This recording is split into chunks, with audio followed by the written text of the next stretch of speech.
अस्सलाम वालेकुम नाज़रीन, मैं हूं doctor Azhar home care clinic के साथ। नाज़रीन, आज आपको बताएंगे कि दांतों की सफाई करनी कैसे है। इसके लिए सबसे पहले तो आपके पास एक ब्रश होना चाहिए और ब्रश हमेशा नरम इस्तेमाल करना है। अब आप लोग ये सोच रहे होंगे कि हर डॉक्टर ये बता देता है कि नरम ब्रश इस्तेमाल करना है, तो ये नरम ब्रश क्यों इस्तेमाल करना है। अब ये देखें, ये ब्रश है। कोशिश करें कि कवर वाला ब्रश खरीदें ताकि रात को जब आप ब्रश करने के बाद उसको रख दें तो उस पे जरासीम ना लगें, कीड़े मकोड़े छिपकली वगैरह उसको गंदा ना करें। अब ये देखें, ये कितना नरम है। अब ये जो इसके नरम बाल हैं, जब इससे हम ब्रश करते हैं तो ये हमारे खदोखाल में चले जाते हैं बाल, दांतों के दरमियान में जो जगह होती है। और जब हम ब्रश को करते रहते हैं 2-3 मिनट तो दांतों के दरमियान जो फंसी हुई चीज़ें हैं, खदोखाल में जो मैल होती है वो निकल जाती है। ये नरम ब्रश का एक फ़ायदा है।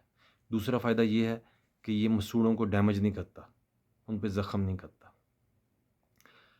नाज़रीन, जो टूथपेस्ट है आप लोग फ्लोराइड वाला इस्तेमाल करें, किसी भी कंपनी का इस्तेमाल कर लें। अब जब आप ब्रश करने लगें तो टूथपेस्ट कोशिश करें कि जो चने का दाना है उसके बराबर लें। बहुत ज़्यादा टूथपेस्ट लेने का कोई फ़ायदा नहीं होता। अब ब्रश आपको करना कितनी देर के लिए चाहिए? कम से कम 2 मिनट के लिए ब्रश करना है आपने। ये कम से कम बता रहा हूँ मैं आपको। और कितनी बार दिन में ब्रश करना है? दिन में ब्रश 2 बार करना है कम से कम।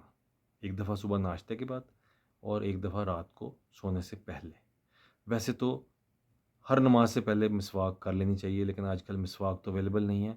तो आप दिन में जब भी नमाज़ पढ़ें तो आप खाली ब्रश कर सकते हैं। अब नाज़रीन, मैं आपको बताऊँगा कि ब्रश को इस्तेमाल कैसे करना है।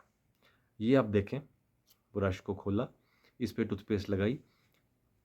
हमारी ये रूटीन ये होती है कि हम इस तरह ब्रश को फेरना शुरू कर देते हैं अपने दांतों पे।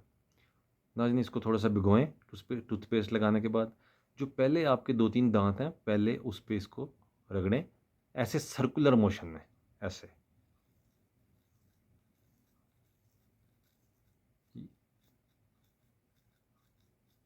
अब ये मैंने 2 मूवमेंट्स करके दिखाई, एक सर्कुलर ऐसे घुमाने वाली और एक ऊपर-नीचे।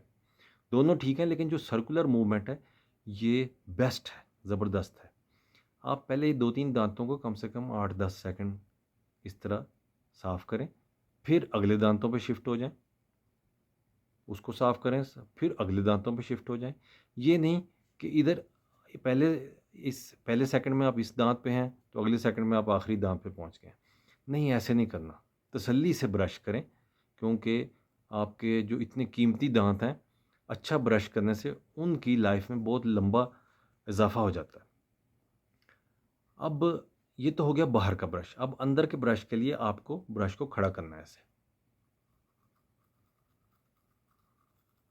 ये आपको पता चल गया कि अंदर वाला ब्रश जो है उसको खड़ा करके करना है और इसी तरह पहले 1-2 दांतों को करें, फिर अगले दांतों को, फिर अगले दांतों को।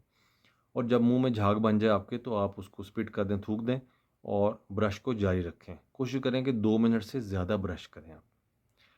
नाज़रीन, अब आपको मेरा लेक्चर समझ आ गया होगा और उम्मीद है पसंद भी आया होगा। ये था पार्ट 1। अगले लेक्चर में जो पार्ट 2 होगा उसमें हम आपको बताएँगे कि ये दांतों पे जो प्लैक जम जाता है, अंदर कैलस भी जिसको कहते हैं, उसको कैसे उतारना है। अपना ख़्याल रखिएगा और इंतज़ार करें अगले लेक्चर का। अस्सलाम वालेकुम।